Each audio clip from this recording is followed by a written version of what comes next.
මිනිස්සු වෙලා ඉපදෙන්නේ සංසාරේ හරි කලාතුරකින්. ආවට ගියාට මිනිස්සු වෙලා උපදින්නේ. දැන් එහෙනම් මොකද්ද කරන්න ඕන? මිනිස්සු වෙලා ඉපදෙච්ච එකෙන් හොඳට වැඩ ගන්න. කොහොමද වැඩ ගන්න? පළවෙනි එක වාචාය සංවරෝ සාදු. හොඳට කට පරිස්සම් කරගන්න. උපදින සේරටම කතා කරන්න පුළුවන්. මම මේ විශේෂයෙන්ම තරුණ තරුණියන්ට කියන්නේ හැමදාම කතා කරන්න බෑ. උපදින සේරටම ඇවිදින්න පුළුවන්. උපදින සේරටම කන් ඇහෙනවද? දැන් මේ අම්මලා තාත්තලා කොච්චර වාග්යවන්තද? ඇස් දෙක පේනවනේ. කන් දෙක ඇහෙනවනේ. කතා කරන්න පුළුවන්. ඇවිදින්න පුළුවන්. එහෙනම් මොකද්ද කරන්න ඕන? ඕකෙන් හොඳට වැඩ ගන්න. මම මෙහෙම දේශනා කරන්න හේතුවක් තියෙනවා. අර මතකද පහුගිය දවස්වල කුලියා පිටියේ පාසල් වෑන් එකක් හැප්පුණා. ඒ අපේ පැත්තේ. ළමයි උදේට ඉස්කෝලේ යවන්නේ ඉඹලා කවලා බෝලනේ. එහෙම යවපු ළමයි මග හැප්පෙනකොට පොඩි දුව තියාගෙන අම්මා ඉස්පිරිතාලේ. තාත්තා මෝචරියට යනවා මොකටද? ලොකු දුව ගන්න. නංගි දන්නේ අක්කා මැරිලා කියලා. මොකක්ද මේකේ වෙන්නේ නැත්තේ? මොකක්ද මේකේ බලාපොරොත්තු තියාගෙන ඉන්න පුළුවන්? දවසට දුරකථන ඇමතුම් කොහොමද 200ක් එනවනේ. 10කට විතර මම ප්‍රතිචාර දෙනවා. ඔය එන කෝල් වලට උත්තර දෙන්න ගියොත් එහෙම මට හැන්දෑවේ බණ කියන්න හම්බෙන්නේ. ඒ ඇමතුමකට ප්‍රතිචාර දීපුවාම පහුගිය දවස්වල එක අම්මා කෙනෙක් අරගෙන කියනවා මම මේ පැහැදිලි කරන්න ඇත්තන්ට මේකේ තියෙන අවිනිශ්චිත භාවය. අර මිනිස්සු මැරෙන්නේ නැහැ කියලා හිතාගෙන ජීවත් වෙනව නේද? මේ පැතිවල බොනවද නැහැ? නෑ ඇත්තටම යහන්. බොහෝ පැතිවල බොනවා ඒකයි. මිනිස්සු හරි ම්ලේච්ඡ විදිහට හැසිරෙනවා. එක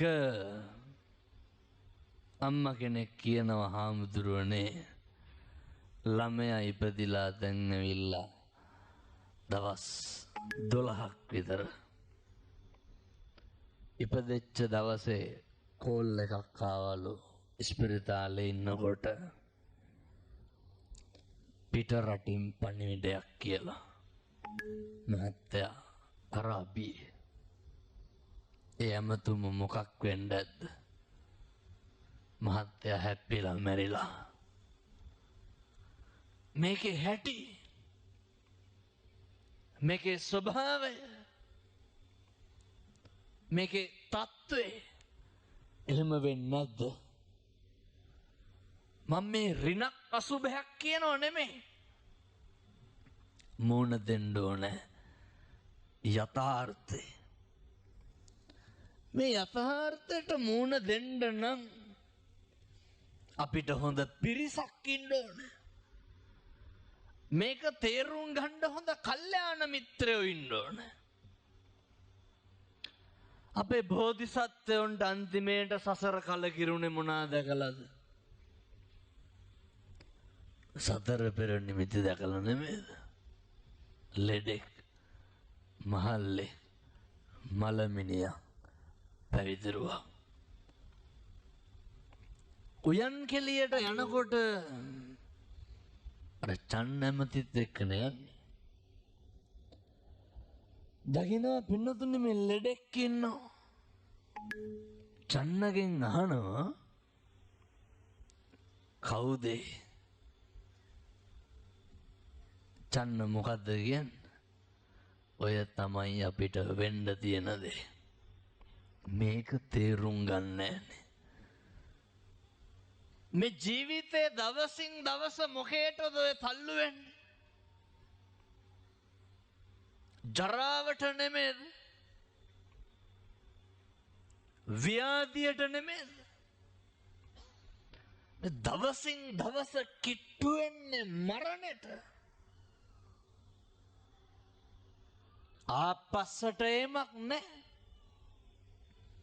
අපි මේකේ අවුරුදු 7-800ක් ඉන්නේ. බණ කියනකොට මං මැරෙන්නත් පුළුවන්. අහනකොට ඔය ඇත්ත මැරෙන්නත් පුළුවන්. මේක හොද්දට තේරුම් ගන්න. හෙට ඉඳන් මගේ පළවෙනි අවවාදය තමයි තෝ කියලාවත් කතා කරන්න එපා කාටවත්. පැහැදිලිද මේ අම්මලාට තාත්තලාට මං කියන එක? මම මේ දෙමව්පියන්ට කියන්නේ, තරුණ තරුණියන්ට කියන්නේ, දරුවන්ට කියන්නේ මොකක්ද? අම්මේ තාත්තේ දුවේ පුතේ හෙට ඉඳන් කිසි කෙනෙකුට තෝ කියලාවත් කතා කරන්න එපා. බැරි වෙයිද ඔහොම කතා නොකර ඉන්න? ජීවිතේ කවදා හරි පොඩි අකුසල් ටිකෙන් හරි වළකින්න ඕන. මොකේද? ලෙඩෙක් දැක්කහම මේක තමයි මේ ජරා ධර්මය, මේක තමයි ව්‍යාධි ධර්මය කියලා අපේ බෝධිසත්වයන්ට හිතෙන්න සංසාරේ කොච්චරක ප්‍රගුණ කරන්නට ඇද්ද? චන්න තමයි පෙන්වන්නේ මේක තමයි ස්වභාවය කියලා. අපිට චන්නලා ඉන්න ඕනේ නැද්ද? චන්නලා ඉන්න ඕනේ. මොකේටද? මේක ඇත්ත පෙන්වන්න. දැන් මම ඔය කියනකොට හදවතට තට්ටුවක් දාලා බලන්න. අපිට එහෙම චන්නලා ඉන්නවද? මේක වැරදි මේක හරි කියලා කියන්නේ. චන්න පෙන්නපු හින්දා තමයි චන්න සංසාරේ කොච්චර බෝධිසත්වයොත් එක්ක එකට ඉන්නද? දැන් බලන්න ඔය බෝධිසත්වයන්ගේ සංසාරෙම බිරිඳ කවුද? යශෝදරානේ. බුදු වෙන්න ශක්තියක් උනේ කවුද? බිරිඳ. මේ දෙන්න එකට පතන්න ඇති, දෙන්න එකට ප්‍රාර්ථනා කරන්න ඇති. මොකක්ද? නිවන් දකින්නකම් මේ ගමන එකටම යමු කියලා. දැන් මේ අම්මලා පතනද දැන් බැඳලා ඉන්න තාත්තලා මට මතු මත්තෙම හම්බයන් කියලා. අතුරේකටවත් එපා කියයි. මේ තාත්තලා පතනවද දැන් බැඳලා ඉන්න අම්මා මගේ බිරිඳ මට නිවන් දකින්නකම් ಜಾති ಜಾතිත් ලැබියන් කියලා? ඇහුවොත් කියයි හාමුදුරනේ කරන්න දෙයක් නැතිකමට ඉන්නේ කියලා. එහෙම කලකිරීමකින් සසර ගනුදෙනුව ඉවර කරන්න බෑ සුබවාදී විදිහට.